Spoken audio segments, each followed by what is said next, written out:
ഒരാളുടെ നമസ്കാരമായി അള്ളാഹു സ്വീകരിക്കണമെങ്കിൽ നിർബന്ധമായും ഉണ്ടായിരിക്കേണ്ടുന്ന കാര്യങ്ങളാണ് ഷർത്തുകൾ, ശുറൂത്ത് എന്ന പേരിൽ അറിയപ്പെടുന്നത്. ഇതെന്തിനാണ് പറയുന്നത് എന്ന് ചോദിച്ചാൽ, ഈ 9 കാര്യങ്ങളില്ലാത്ത ഒരാൾ നമസ്കരിക്കാൻ നിന്നിട്ട് കാര്യമില്ല. 9 നിബന്ധനകൾ ഒത്തുചേർന്ന ഒരാൾ മാത്രമേ നമസ്കാരത്തിന് നിന്നിട്ട് കാര്യമുള്ളൂ. അഥവാ നമസ്കാരത്തിന്റെ മുമ്പേ പൂർത്തിയാകേണ്ട 9 കാര്യങ്ങളാണവ. അതാണ് ഷർത്തുകളുടെ പ്രത്യേകത. ഏതൊക്കെയെന്ന് ഇൻഷാ അല്ലാഹ് ചുരുങ്ങിയ രൂപത്തിലെങ്കിലും നമുക്ക് പഠിച്ചു പോകണം. അതിന്റെ ഓരോന്നും ഇങ്ങനെ എണ്ണി ക്രമം തെറ്റാതെ നമ്പർ പ്രകാരം പഠിച്ചിട്ടില്ലെങ്കിലും ഇന്നതൊക്കെ വേണം നിസ്കാരം ശരിയാകണമെങ്കിൽ എന്നൊരു ധാരണയെങ്കിലും ഇന്നത്തെ ഒരു ക്ലാസ് കഴിയുമ്പോൾ നമുക്ക് എല്ലാവർക്കും ഉണ്ടാകണം. പിന്നെ റുക്നുകൾ എന്ന് പറഞ്ഞാൽ മറന്നുപോലും ഉപേക്ഷിക്കാൻ പറ്റാത്ത, ബോധപൂർവവും മറന്നും ഉപേക്ഷിച്ചാൽ ഒന്നുകിൽ നമസ്കാരം തന്നെ ബാത്തുലാകും, അല്ലെങ്കിൽ ആ റക്അത്ത് ബാത്തുലാകും. ഇതിനാണ് റുക്നുകൾ എന്ന് പറയുക.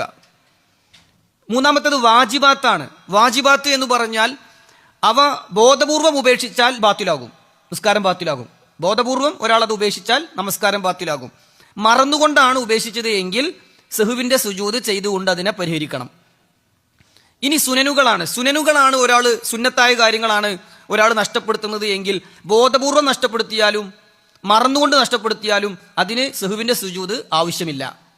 ആ നിസ്കാരം അങ്ങനെ തുടർന്നാൽ മതി. നിസ്കാരത്തിലെ പ്രതിഫലത്തിൽ കുറവ് സംഭവിക്കും. കാരണം സുന്നത്തായ കുറെ കാര്യങ്ങൾ അയാൾക്ക് നഷ്ടപ്പെട്ടപ്പോൾ അതിന്റെ കൂലി നഷ്ടപ്പെടും. ഈ ഒരു വേർതിരിവ് നമുക്ക് മനസ്സിലായിരിക്കണം.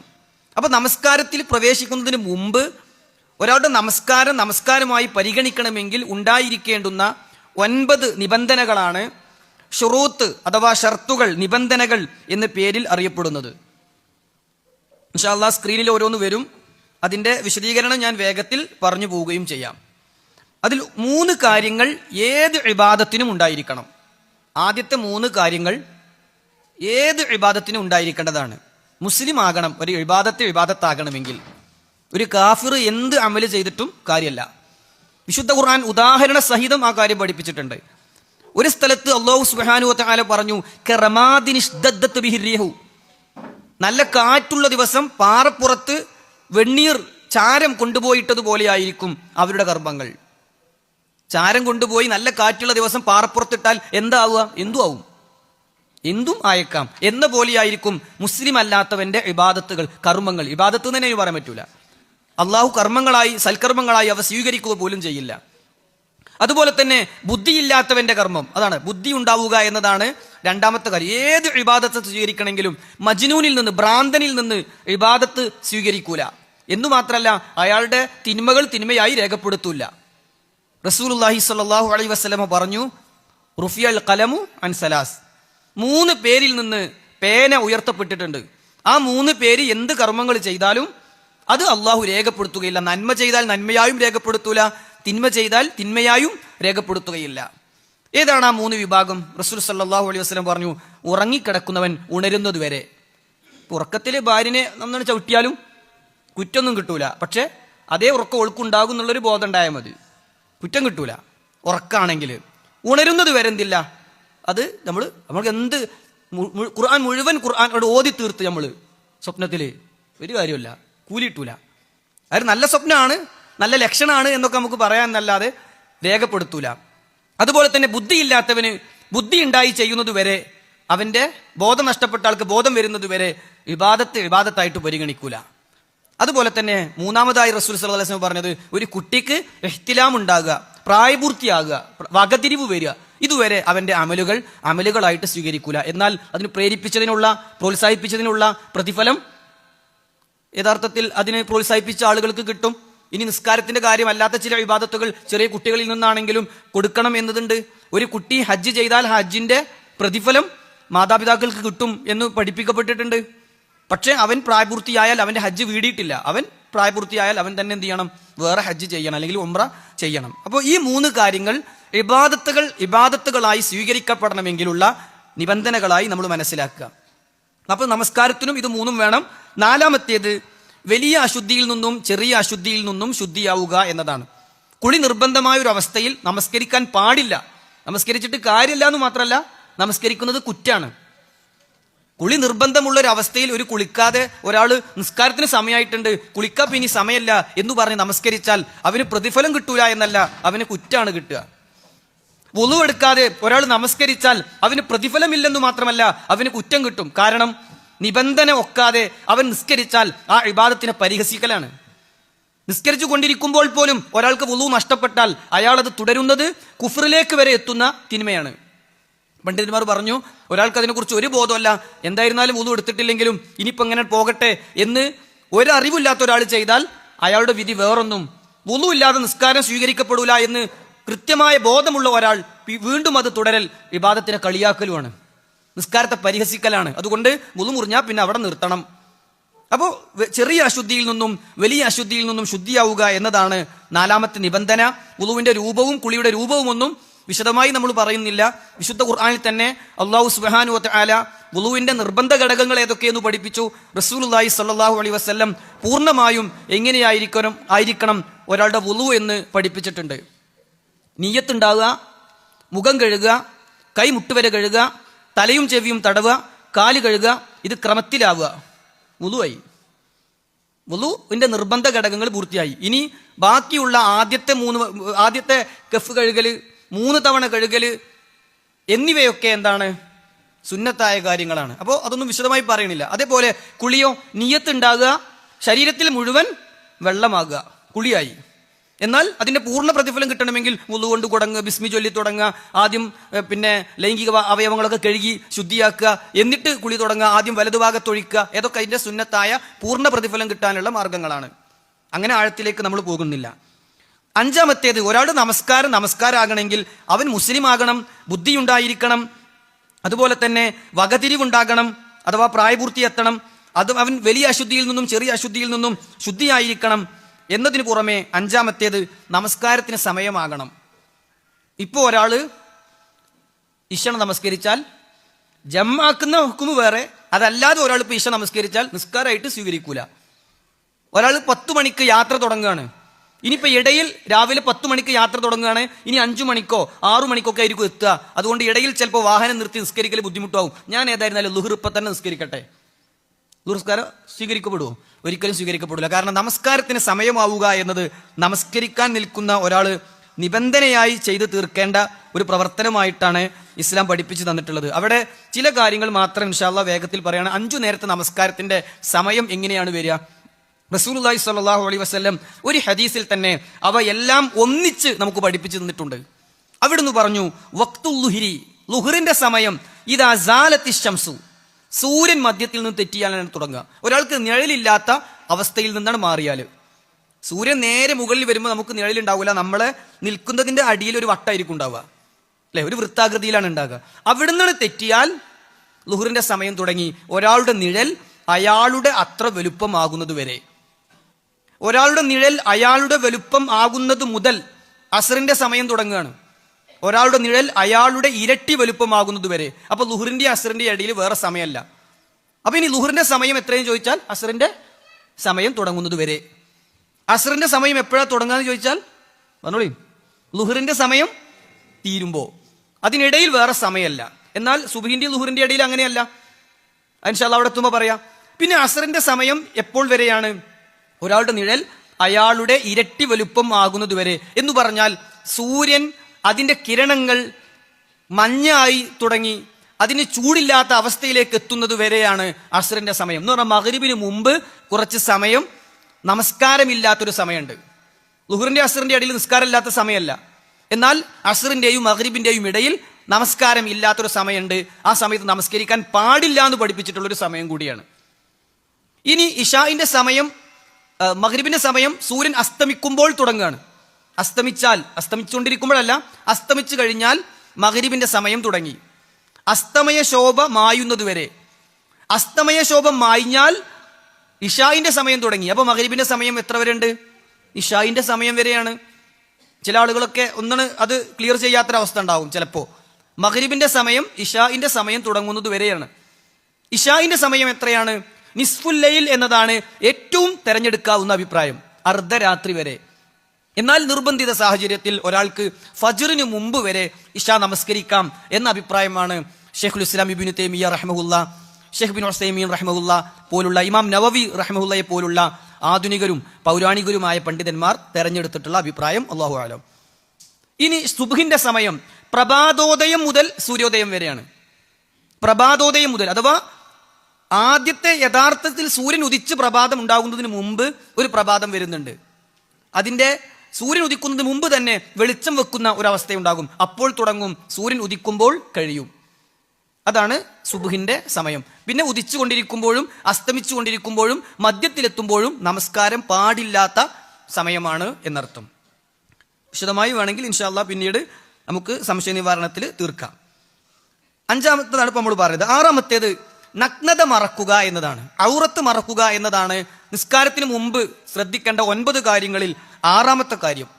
നഗ്നത മറക്കാത്ത ഒരാളുടെ നമസ്കാരം അള്ളാഹു സ്വീകരിക്കുകയില്ല. റസൂലുള്ളാഹി സ്വല്ലല്ലാഹു അലൈഹി വസല്ലം ആ കാര്യം പ്രത്യേകം പഠിപ്പിച്ചിട്ടുണ്ട്.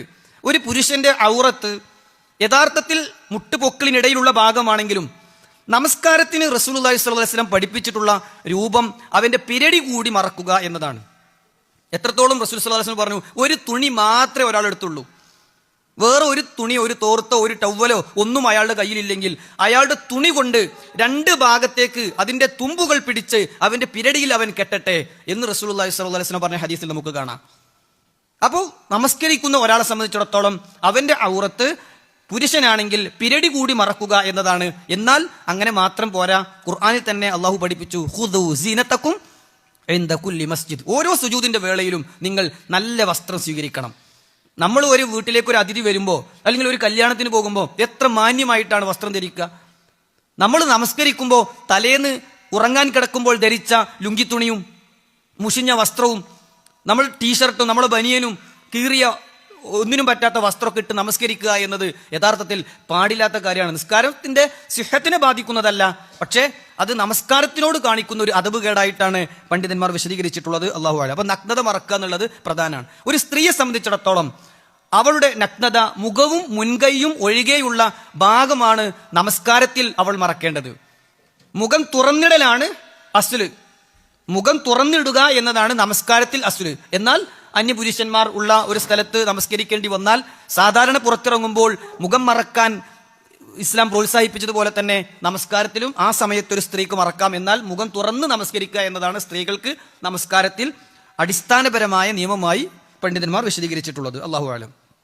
ഏഴാമത്തെ നിബന്ധന, നമസ്കരിക്കുന്നവന്റെ ദേഹം, സ്ഥലം, വസ്ത്രം, നമസ്കരിക്കുന്നവന്റെ ശരീരത്തിലും അവൻ നമസ്കരിക്കുന്ന സ്ഥലത്തും അവൻ ധരിച്ചിട്ടുള്ള വസ്ത്രത്തിലും മാലിന്യങ്ങളില്ല എന്ന് ഉറപ്പുവരുത്തണം. മാലിന്യങ്ങൾ ഇല്ല എന്ന് ഉറപ്പുവരുത്തണം. അപ്പൊ നമുക്ക് ഇങ്ങനെ മനസ്സിലാക്കുക, നമുക്ക് മൂത്രമൊഴിച്ച് കഴുകി പോന്നപ്പോ അടിവസ്ത്രത്തിലോ മറ്റോ അല്പം മൂത്രമായിട്ടുണ്ട് എന്ന് മനസ്സിലായി. നമ്മൾ അറിഞ്ഞിരുന്നു മൂത്രമായിട്ടുണ്ട്, ഇൻഷാ അല്ലാഹ് അടുത്ത നിസ്കാരത്തിന് മുമ്പ് ആ ഭാഗമൊക്കെ ഒന്ന് കഴുകി വൃത്തിയാക്കണം എന്നൊക്കെ വിചാരിച്ചു. പിന്നെ നമ്മൾ മറന്നുപോയി, നമ്മൾ വുളു എടുത്തു, നമ്മൾ നമസ്കരിച്ചു. പിന്നെയാണ് നമുക്ക് ഓർമ്മ വന്നത് എങ്കിൽ അവന്റെ നമസ്കാരം അവൻ മടക്കി നിർവഹിക്കണം. കാരണം അവന് ആദ്യേ ഉറപ്പുണ്ടായിരുന്നു ഇതിൽ നജസ്സുണ്ട് എന്ന്. ഒരാൾ നമസ്കരിച്ചു, അതിനു മുമ്പ് അയാൾ അറിഞ്ഞിട്ടില്ല. നമസ്കാരം കഴിഞ്ഞിങ്ങനെ പോരുമ്പോഴാണ് എന്തോ ഒരു നജസ് വസ്ത്രത്തിൽ കണ്ടത്. കഴിഞ്ഞുപോയ നമസ്കാരം അയാൾക്ക് നമസ്കരിച്ച് വീട്ടേണ്ട. കാരണം അയാൾ അറിയാത്ത അവസ്ഥയിലാണ് ആ നമസ്കാരം നിർവഹിച്ചു കഴിഞ്ഞിട്ടുള്ളത്. വ്യത്യാസം മനസ്സിലാണ്ടോ? ആദ്യം അറിഞ്ഞിരുന്നുവെങ്കിൽ പിന്നെ മറന്നതും അല്ലാതെ പിന്നീട് അറിഞ്ഞതും തമ്മിൽ വ്യത്യാസമുണ്ട് എന്നർത്ഥം. അപ്പോൾ നമസ്കരിക്കുന്നവന്റെ സ്ഥലത്ത് ഉണ്ടാകാൻ പാടില്ല, വസ്ത്രത്തിൽ ഉണ്ടാകാൻ പാടില്ല, ശരീരത്തിലും നജസ് ഇല്ലാതിരിക്കുക എന്നത് നിസ്കാരം തുടങ്ങുന്നതിന് മുമ്പ് പാലിക്കേണ്ട 9 മര്യാദകളിലെ 7ാമത്തെ മര്യാദയാണ്. 8ാമത്തേത് ഖിബിലക്ക് അഭിമുഖമായി നമസ്കരിക്കുക എന്നതാണ്. പണ്ഡിതന്മാർ പറഞ്ഞു, ഖിബിലക്ക് അഭിമുഖമായി നമസ്കരിക്കുക എന്നത് നിബന്ധനയായതുകൊണ്ട് തന്നെ അറിയാത്ത ഒരു സ്ഥലത്ത് വെച്ച് ഒരാൾ നമസ്കരിക്കേണ്ടി വന്നാൽ, ഖിബില എവിടേക്കാണെന്ന് അറിയാത്തൊരവസ്ഥയുണ്ടെങ്കിൽ അയാൾക്ക് കഴിയുന്നത്ര അത് അന്വേഷിച്ച് ചോദിച്ച് മനസ്സിലാക്കി കണ്ടെത്താൻ ശ്രമിക്കണം. എന്നിട്ടും മനസ്സിലാകാത്തൊരവസ്ഥയാണെങ്കിൽ അയാൾ ഏകദേശം ഒരു ധാരണ വെച്ചിട്ട് ആ ഭാഗത്തേക്ക് ഇങ്ങനെയൊക്കെ നോക്കിയിട്ട് തോന്നുന്നത് ഇന്ന ഭാഗത്തേക്കാണ് എന്ന നിലക്ക് നമസ്കരിച്ചാലും ആ നമസ്കാരം സ്വീകരിക്കപ്പെടും. പക്ഷെ അവിടെ ആ നാട്ടുകാരുണ്ടെങ്കിൽ, അവിടെ പരിചയമുള്ള ആളുകളുണ്ടെങ്കിൽ അയാൾ അന്വേഷിക്കുകയും ചോദിച്ച് ഉറപ്പുവരുത്തുക എന്നതും അയാളുടെ ബാധ്യതയായിട്ടാണ് ഇസ്ലാം പഠിപ്പിച്ചിട്ടുള്ളത്.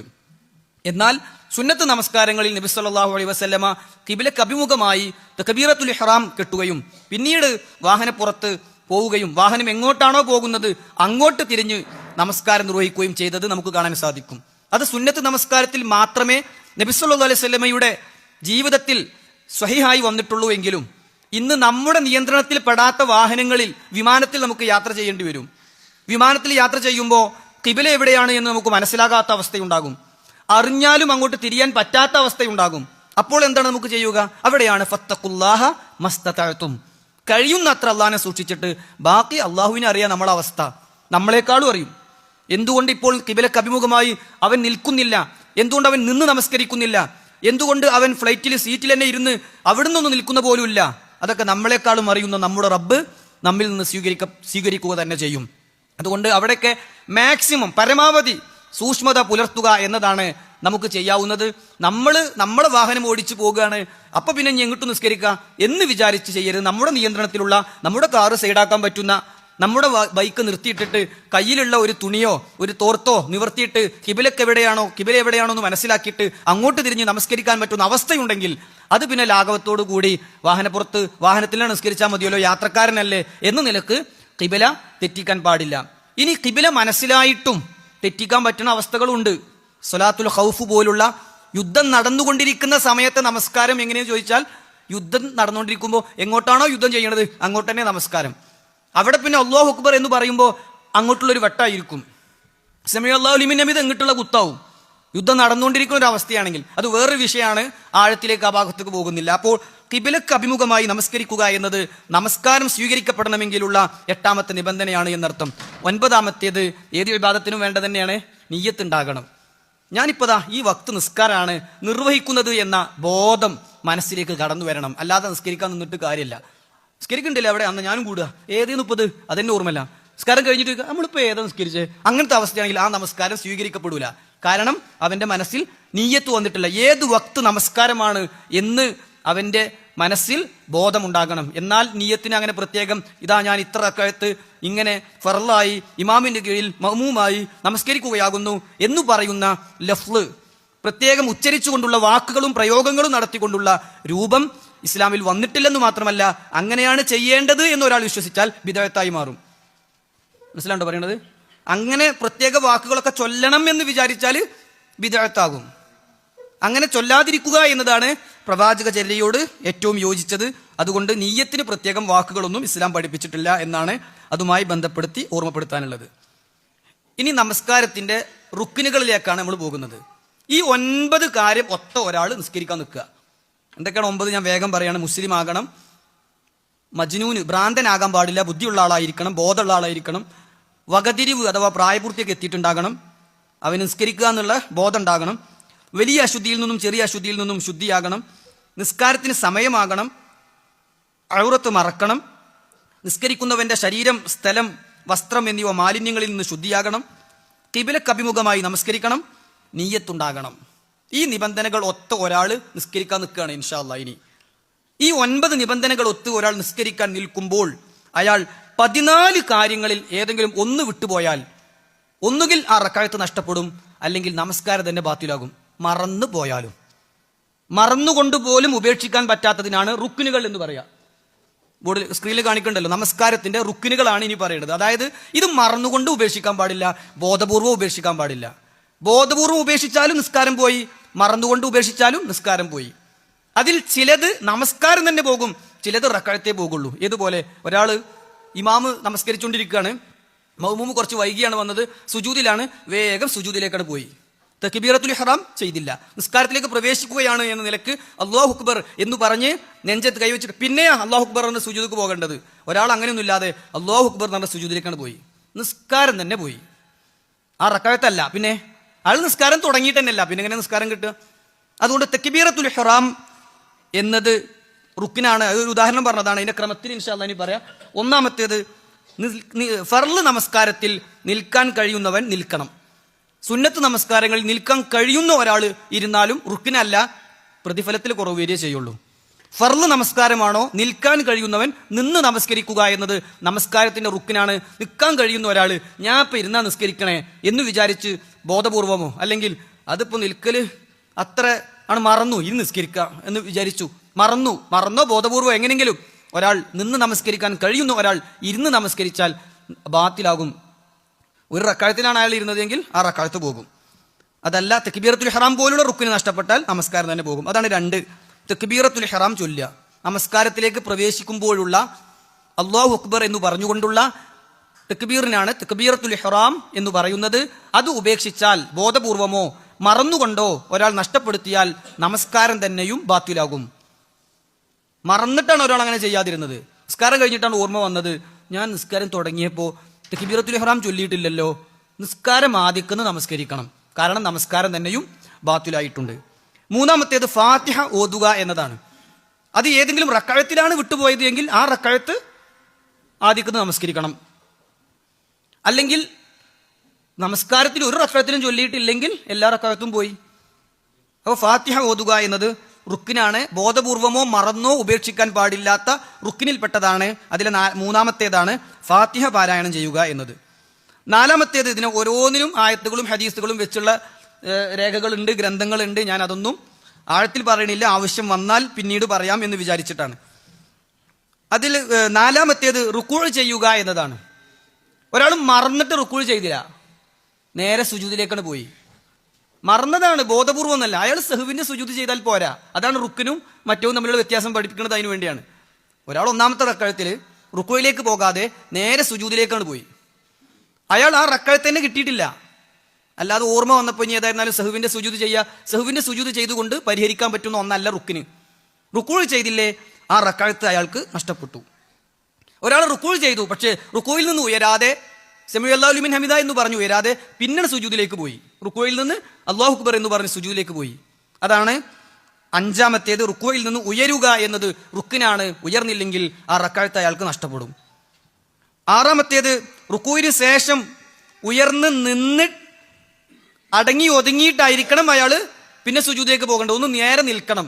റുക്കൂയിൽ നിന്ന് ഉയർന്ന് നേരെ പോകാൻ പാടില്ല, നിൽക്കുക എന്നതും റുക്കിനായിട്ടാണ്, 6-മത്തെ റുക്കിനായിട്ടാണ് പണ്ഡിതന്മാർ എണ്ണിയിട്ടുള്ളത്. 7-മത്തേത് സുജൂദ് ചെയ്യുക എന്നതാണ്. 8-മത്തേത് 2 സുജൂദുകൾക്കിടയിൽ ഇരിക്കുക എന്നതാണ്. 9-മത്തേത് അവസാനത്തെ തശഹുദിന് വേണ്ടി ഇരിക്കുക. അവസാനത്തെ തശഹുദിന് വേണ്ടി ഇരിക്കൽ റുക്കിനാണ്. ഇടയിലെ തശഹുദിന് ഇരിക്കാൻ മറന്നുപോയാൽ അയാൾ സഹ്വിന്റെ സുജൂദ് ചെയ്താൽ മതി. പക്ഷെ അവസാനത്തെ റക്അത്തിൽ സലാം വിട്ടെങ്കിൽ ഇരിക്കണ്ടേ, അങ്ങനെ ഇരുന്നില്ല ഒരാൾ എങ്കിൽ അയാൾക്ക് ആ റക്അത്ത് തന്നെ കിട്ടൂല എന്നർത്ഥം. 10-മത്തേത് അവസാനത്തെ തശഹുദ് ചൊല്ലുക എന്നതാണ്.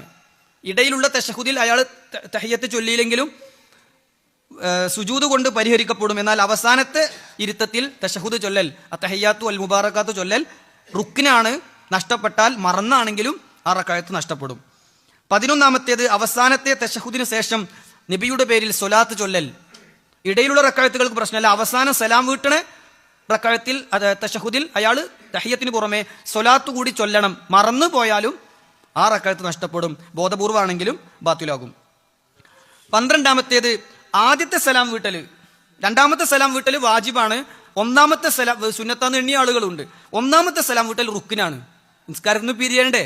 അപ്പോൾ 1-മത്തെ സലാം വീട്ടൽ നമസ്കാരത്തിന്റെ ഒഴിച്ചുകൂടാൻ പറ്റാത്ത ഘടകങ്ങളിൽ പെട്ടതാണ്. 13 ഓരോ റുക്കിനുകൾക്കിടയിലും അടക്കവും ഒതുക്കവും പാലിക്കൽ. അവിടെയാണ് തുമഇനീനത്ത് ഖുശൂ എന്ന 2 കാര്യങ്ങൾ വരിക. അതിലെ ഖുശൂ നമ്മൾ കഴിഞ്ഞ ക്ലാസ്സിൽ പറഞ്ഞതായിരുന്നു. തുമഇനീനത്ത് എങ്ങനെയാണെന്ന് ചോദിച്ചാൽ ഓരോ അവസ്ഥയിലും അതിലേക്ക് നമ്മളൊന്ന് പൂർണ്ണമായി എത്തണം. ഇപ്പൊ നമ്മൾ റുക്കൂയിലാകുമ്പോൾ നിൽക്കുന്ന അവസ്ഥയിൽ നിന്ന് സമീഅ അല്ലാഹു ലിമൻ ഹമിദ എന്ന് പറഞ്ഞ് നിന്നാൽ നമ്മളൊന്ന് ശരിക്ക് അടങ്ങി ഒതുങ്ങി നിൽക്കണം. അവിടെയാണ് തുമഇനീനത്ത്, അടങ്ങി ഒതുങ്ങി നിൽക്കൽ. നബി സല്ലല്ലാഹു അലൈഹി വസല്ലം ഖല്ലാദ് ഇബ്നു റാഫി എന്ന് പറയുന്ന സ്വഹാബിക്ക് ഹദീസ് അറിയപ്പെട്ടത് തന്നെ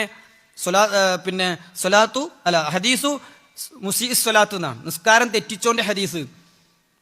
ഒരാൾ വന്നു, നിസ്കരിച്ചു, ആദിക്കുന്ന നമസ്കരിക്കുമെന്ന് പറഞ്ഞു, നിന്റെ നിസ്കാരം ശരിയായിട്ടില്ല എന്ന് പറഞ്ഞു, നിസ്കരിച്ചിട്ടില്ല എന്ന് പറഞ്ഞു. 3 തവണ ആയപ്പോൾ പറഞ്ഞു, എനിക്ക് ഇതിലേറെ നല്ല നിലക്ക് നിസ്കരിക്കാൻ അറിയില്ല.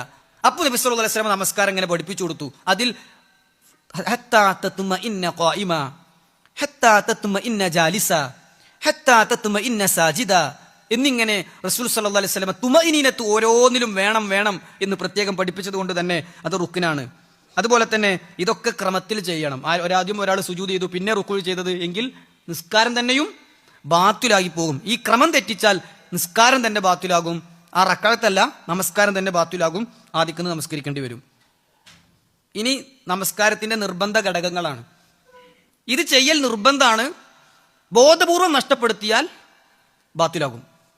ബോധപൂർവം ഇനി പറയുന്ന 8 കാര്യങ്ങൾ ബോധപൂർവം ഒരാൾ അതിപ്പോ ഇന്ന് വേണ്ട, ഇനിയിപ്പോ സമയമല്ല എന്ന് വിചാരിച്ച് ബോധപൂർവം നഷ്ടപ്പെടുത്തിയാൽ നമസ്കാരം തന്നെ ബാത്തിലാകും, അല്ലെങ്കിൽ ആ റക്അത്ത് ബാത്തിലാകുന്ന അവസ്ഥയുണ്ടാകും. എന്നാൽ മറന്നുകൊണ്ടാണ് ഒരാൾ നഷ്ടപ്പെടുത്തിയത് എങ്കിൽ സഹുവിന്റെ സുജൂദ് ചെയ്താൽ മതിയാകും. അങ്ങനത്തെ 8 കാര്യങ്ങളാണ് ഇവിടെ കാണിക്കുന്നത്. ഒന്ന്, തക്ബീറത്തുൽ ഇഹ്റാം അല്ലാത്ത മറ്റ് തക്ബീറുകൾ. തക്ബീറത്തുൽ ഇഹ്റാം എന്താ? റുക്നാണ്. തക്ബീറത്തുൽ ഇഹ്റാം അല്ലാത്ത അല്ലാഹു അക്ബർ തക്ബീറുകളെല്ലാം വാജിബാത്തിലാണ് എണ്ണിയിട്ടുള്ളത്. റുക്ഉഇൽ സുബ്ഹാൻ റബ്ബിയൽ അലീം എന്നോ മറ്റേതെങ്കിലും ദിക്റോ ചൊല്ല, ഏതെങ്കിലും ഒരു ദിക്ർ ഒരു തവണയെങ്കിലും ചൊല്ലൽ വാജിബാണ്. ബോധപൂർവം ഉപേക്ഷിച്ചാൽ ആ റക്അത്ത് പോകും. മനസ്സിലാണ്ടോ പറയണത്? ബോധപൂർവം സുബ്ഹാൻ റബ്ബിൽ അലീം എന്ന് ഒരാൾ ചൊല്ലില്ല, അല്ലാഹു അക്ബർ എന്ന് പറഞ്ഞ് റുക്ഉയിലേക്ക് പോയി, ഒന്നും ചൊല്ലാതെ ബോധപൂർവം, മറന്നാണെങ്കിൽ സഹുവിന്റെ സുജൂദ് ചെയ്താൽ മതി. ബോധപൂർവം ഒരാൾ ഒന്നും ചൊല്ലിയില്ല, ആ റക്അത്ത് പോയി. സുജൂദിൽ ഒരാൾ ബോധപൂർവം ഒന്നും ചൊല്ലിയില്ല, ആ റക്അത്ത് പോയി. കാരണം വാജിബാത്ത് ബോധപൂർവം ഉപേക്ഷിച്ചാൽ റക്അത്ത് നഷ്ടപ്പെടും. അങ്ങനത്തെ 8 കാര്യമാണ് വേഗത്തിൽ പറഞ്ഞു പോകുന്നത്. 1, തക്ബീറത്തുൽ ഇഹ്റാം അല്ലാത്ത മറ്റ് തക്ബീറുകൾ. 2, റുക്ഉഇൽ ദിക്റുകൾ ചൊല്ലൽ. 3, ഒറ്റക്ക് നമസ്കരിക്കുന്നവനും ഇമാമായി നിൽക്കുന്നവനും സമി അല്ലാഹു ലിമൻ ഹമിദ പറയാ. ഒറ്റക്ക് സ്കരിക്കുന്ന ഒരാളും റുക്ഉയിൽ നിന്ന് ഉയരുമ്പോൾ എന്ത് പറയണം? സമി അല്ലാഹു ലിമൻ ഹമിദ പറയണം. ഇമാമും സമി അല്ലാഹു ലിമൻ ഹമിദ പറയണം. എന്നാൽ മഅ്മൂമ് റബ്ബനാ വലക്കൽ ഹംദ് എന്ന് മാത്രം പറഞ്ഞാൽ മതി. സമി അല്ലാഹു ലിമൻ ഹമിദ പറയൽ എന്തല്ല? വാജിബല്ല, സുന്നത്താണ് എന്ന് പറഞ്ഞ പണ്ഡിതന്മാരുണ്ട്, സുന്നത്തുമില്ല എന്ന് പറഞ്ഞ പണ്ഡിതന്മാരുണ്ട്. ഏതായിരുന്നാലും അത് വാജിബല്ല. സമി അല്ലാഹു ലിമൻ ഹമിദ എന്ന് മഅ്മൂമ് പറയൽ നിർബന്ധമല്ല, പറഞ്ഞില്ലെങ്കിലും അയാളെ നമസ്കാരത്തിനൊരു കോട്ടം സംഭവിക്കൂല.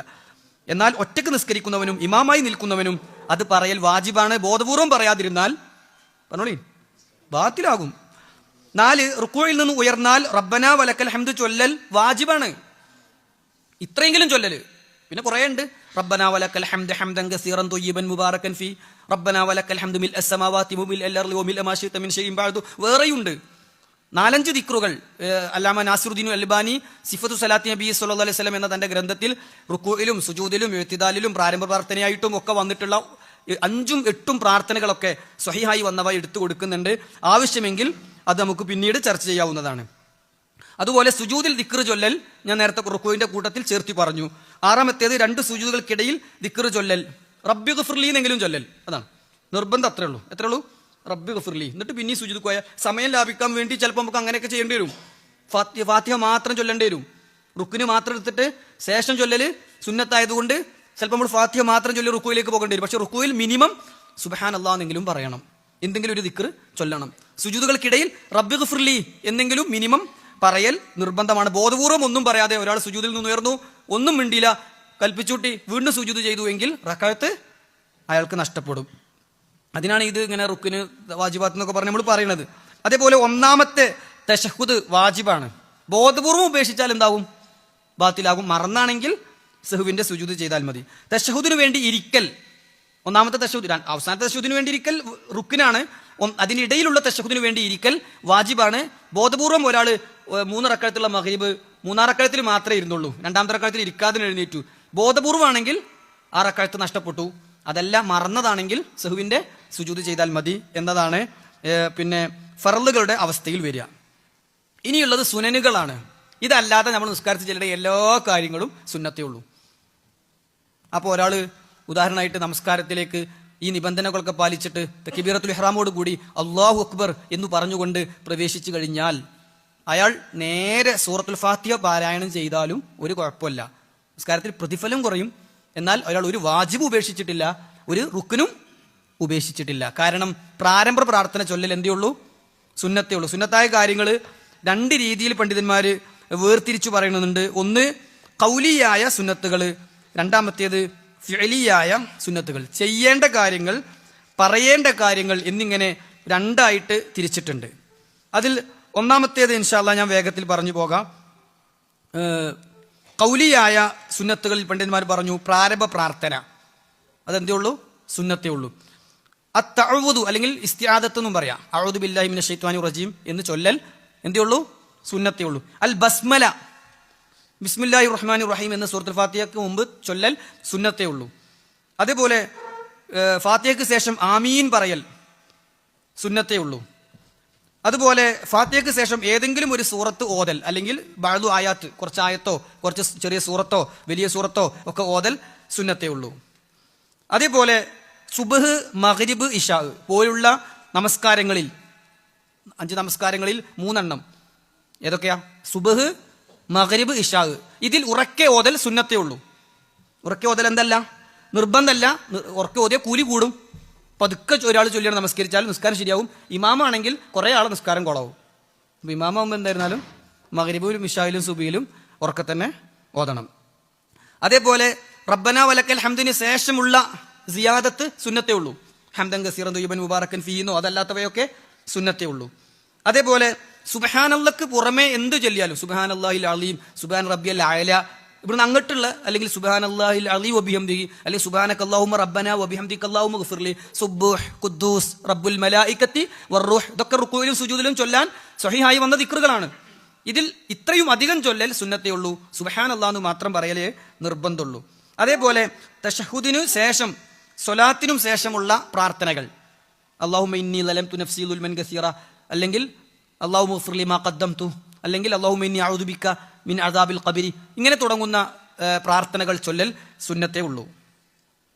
ഇനി ഫിഅലിയായ, പ്രവർത്തിക്കുമ്പോഴുള്ള സുന്നത്തായ കാര്യങ്ങൾ, റഫ്ഉൽ യദൈൻ ഹദ്വൽ മങ്കിബൈനി ഔ ഹദ്വൽ ഉദ്നൈൻ, ചെവിയുടെ നേരെയോ ചുമലിന് നേരെയോ കൈകൾ ഉയർത്തൽ സുന്നത്തേ ഉള്ളൂ.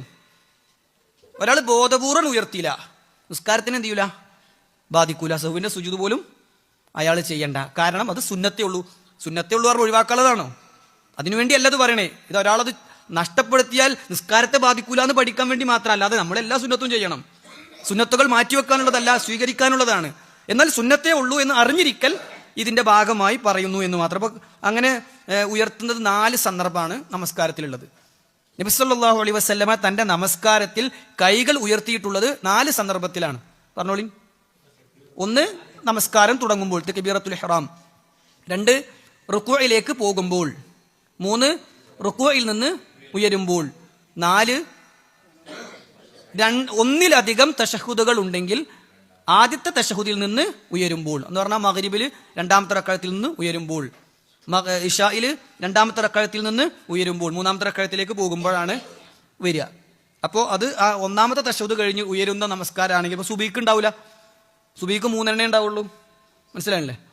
അപ്പോൾ അതിനാണ് ആ 4 സന്ദർഭങ്ങളിലാണ് നബി സല്ലല്ലാഹു അലൈഹി വസല്ലമ കൈകൾ ഉയർത്തിയിട്ടുള്ളത്. വളുൽ യദിൽ യുംന അലൽ യദിൽ യുസ്ര അല സുദരി, വലത് കൈ ഇടത് കൈയുമേലാക്കി നെഞ്ചത്ത് വെക്കൽ സുന്നത്തേ ഉള്ളൂ. ഒരാൾ കൈ താഴ്ത്തിയിട്ട് നമസ്കരിച്ചാലും നമസ്കാരം ബാത്തിലാവുകയുമില്ല, സഹുവിന്റെ സുജൂദും ചെയ്യേണ്ട, പക്ഷെ പ്രതിഫലം കുറഞ്ഞു പോകും. അതുകൊണ്ട് അത് സുന്നത്തായ കാര്യമാണ് എന്ന് മനസ്സിലാക്കുക. നദറുൽ മുസല്ലി ഇലാ മൗദിഇ സുജൂദിഹി ഇല്ലാ ഫീ സ്വലാത്തിൽ ഖൗഫ്, യുദ്ധത്തിലുള്ള നമസ്കാരത്തിൽ അല്ലാത്തപ്പോഴൊക്കെയും സുജൂദ് ചെയ്യുന്ന സ്ഥലത്തേക്ക് തന്നെ നോക്കുക എന്നത് സുന്നത്തായ കാര്യമാണ്. എത്രത്തോളം എന്ന് ചോദിച്ചാൽ, മറ്റു സ്ഥലങ്ങളിലേക്ക് നോക്കിയാൽ ശുഗലായി നമസ്കാരത്തെ ബാത്തിലാക്കുന്ന അവസ്ഥ ഉണ്ടെങ്കിൽ ബാത്തിലാകും. ഖുശൂ തന്നെ പോയാൽ, ഖുശൂ നമ്മൾ പറഞ്ഞിട്ടുണ്ട്, തുമഇനീനത്ത് പോയാൽ പിന്നെ നമസ്കാരം തന്നെ ബാത്തിലാകും.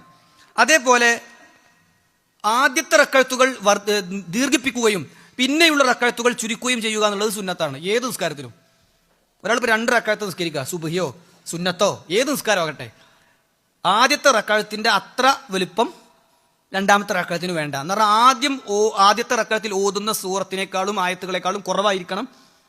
അത് സുന്നത്താണ്. അങ്ങനെ നല്ലൊരു കാര്യമാണ്. അങ്ങനെ ചെയ്യൽ നല്ലതാണ്, സുന്നത്തായ കാര്യമാണ്.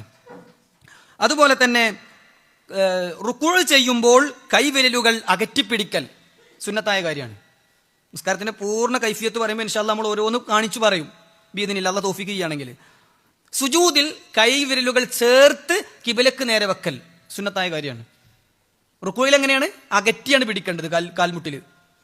എന്നാൽ സുജൂദിൽ നിലത്തല്ലേ വെക്കുക, ആ സമയത്ത് കൈവിരലുകൾ ചേർത്താണ് വെക്കേണ്ടത്. ഇതൊക്കെ സുന്നത്തായ കാര്യമാണ്. അതേപോലെ ആദ്യത്തെ തശഹുദിൽ ഇഫ്തിറാഷും, 2-ലധികം ഉണ്ടെങ്കിൽ അവസാനത്തേതിൽ തവറുക്കും. ഇഫ്തിറാഷ് എന്ന് പറഞ്ഞാൽ കാലിൽ ഇരുത്തം, തവറുക്ക് എന്ന് പറഞ്ഞാൽ നമ്മളെ പിൻഭാഗം നിലത്ത് കുത്തുന്ന രൂപത്തിൽ ഇരിക്കൽ. ഇത് സുന്നത്തായ കാര്യമാണ്.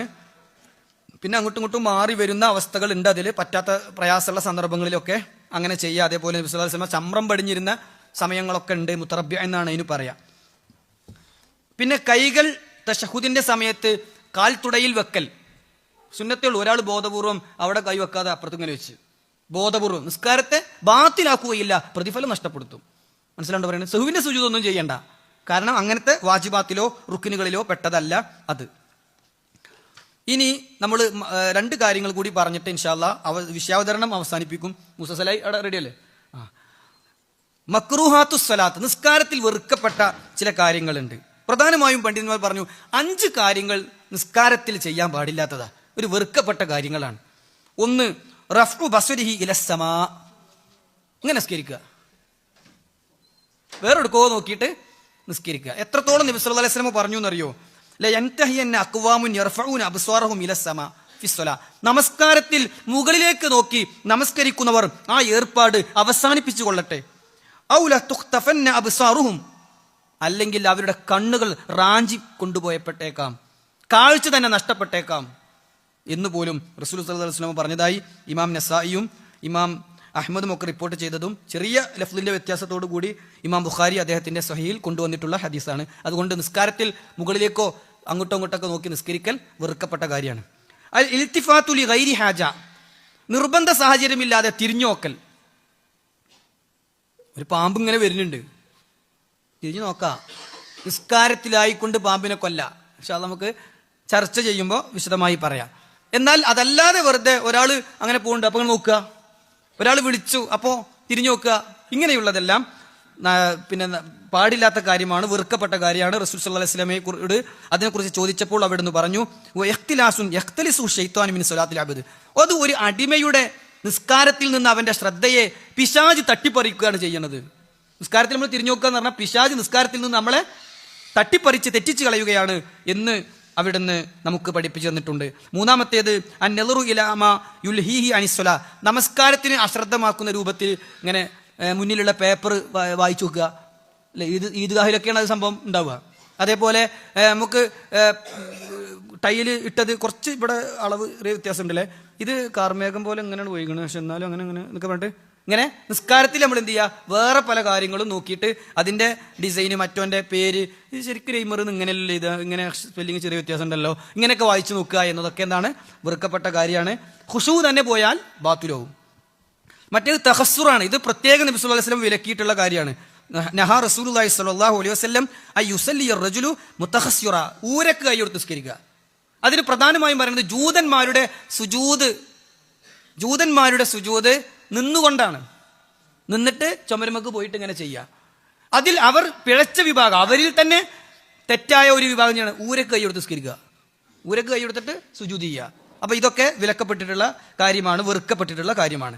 5-മത്തേത് നമസ്കാരത്തിൽ കൈകൾ മുഴുവൻ നിലത്ത് വെക്കുക. സുജൂദ് ചെയ്യുന്ന സമയത്ത് ഇംബിസാത്തുൽ കൽബ് എന്നല്ല, നായ കൈവെക്കുന്ന പോലെ എന്ന റസൂലുള്ളാഹി പറഞ്ഞത്, അതൊക്കെ വെറുക്കപ്പെട്ടിട്ടുള്ള കാര്യമാണ്. ഇനി നിസ്കാരം ബാത്തിലാക്കുന്ന 7 കാര്യങ്ങൾ വേഗം പറയാണ്. 1, വുളു മുറിയ. വുളു മുറിഞ്ഞാൽ നിസ്കാരം ആ നിമിഷത്തിൽ എന്ത് ചെയ്തു, ബാത്തിലായി. ഒരാൾ വുളു എടുത്തിട്ടില്ല എന്ന് എപ്പോഴാണോ അയാൾക്ക് ഓർമ്മ വന്നത് അപ്പോൾ ബാത്തിലായി. വുളു മുറിയൽ മാത്രമല്ല, നേരത്തെ ഞാൻ വുളു എടുത്തിരുന്നു പക്ഷെ പിന്നെ മൂത്രിച്ചിരുന്നല്ലോ, പിന്നെ മൂത്രിച്ചിട്ട് പിന്നെ വുളു എടുത്തിട്ടില്ലല്ലോ എന്നൊരാൾക്കൂടെ ഓർമ്മ വന്നാൽ എന്ത് ചെയ്തു, നിസ്കാരം ബാത്തിലായി. അതിൽ യഖീൻ ഉണ്ടെങ്കിൽ ഷക്ക് അതിനെ പ്രശ്നമല്ല, ഉറപ്പുണ്ടെങ്കിൽ സംശയം പ്രശ്നമല്ല. ചുരുക്കി പറയാം, ഒരാൾ വുളു എടുത്തിരുന്നു പിന്നെ മൂത്രയിച്ചോ എന്നൊരു ഉറപ്പില്ല, വുളു മുറിഞ്ഞിരുന്നോ, വുളു എടുത്തിരുന്നു ഉറപ്പുണ്ട്, വുളു മുറിഞ്ഞിരുന്നോ സംശയമാണ്, അയാൾക്ക് വുളു ഉണ്ട് എന്നാ. കാരണം എടുത്തിരുന്നു എന്ന് എന്തുണ്ട്, ഉറപ്പുണ്ട്, അയാൾ വുളു എടുത്തു വന്നതാണ്, പക്ഷെ മുറിഞ്ഞോ സംശയമുള്ളൂ എങ്കിൽ ആ ഉറപ്പിൽ വുളു ഉണ്ട് എന്ന് മനസ്സിലാക്കണം. വുളു മുറിഞ്ഞിരുന്നു എന്ന് അയാൾക്ക് ഉറപ്പുണ്ട്, കാരണം ഞാൻ ബാത്റൂമിലൊക്കെ പോയിരുന്നല്ലോ, വുളു മുറിഞ്ഞു, പിന്നെ ഞാൻ എടുത്തോ, അയാൾക്ക് വുളു ഇല്ലാന്നാ. കാരണം എന്താ, വുളു മുറിഞ്ഞിരുന്നു എന്ന് അയാൾക്ക് ഉറപ്പുണ്ട്, എടുത്തിരുന്നോ എന്ന് ശക്കയുള്ളൂ. അപ്പോൾ ആ യഖീനിലേക്ക്, ഉറപ്പിലേക്ക് അതിനെ മടക്കുകയാണ് ചെയ്യുക എന്നർത്ഥം. അപ്പോൾ വുളു മുറിഞ്ഞാൽ നമസ്കാരം ബാത്തിലാകും. കശ്ഫുൽ ഔറ, ഔറത്ത് വെളിവാകുക. ലിഅന്ന സത്രൽ ഔറത്തി ശർത്തുൻ ഫി സിഹത്തി സ്വലാ, നിസ്കാരം സ്വീകരിക്കണമെങ്കിൽ ഔറത്ത് മറയണം. അപ്പോൾ ഒരാൾ ഔറത്ത് നമസ്കരിച്ചു കൊണ്ടിരിക്കുമ്പോൾ അറിയാതെ വെളിവായി പെട്ടെന്ന് മറക്കാൻ സാധിച്ചാൽ അത് നമസ്കാരത്തെ ബാത്തിലാക്കുകയില്ല.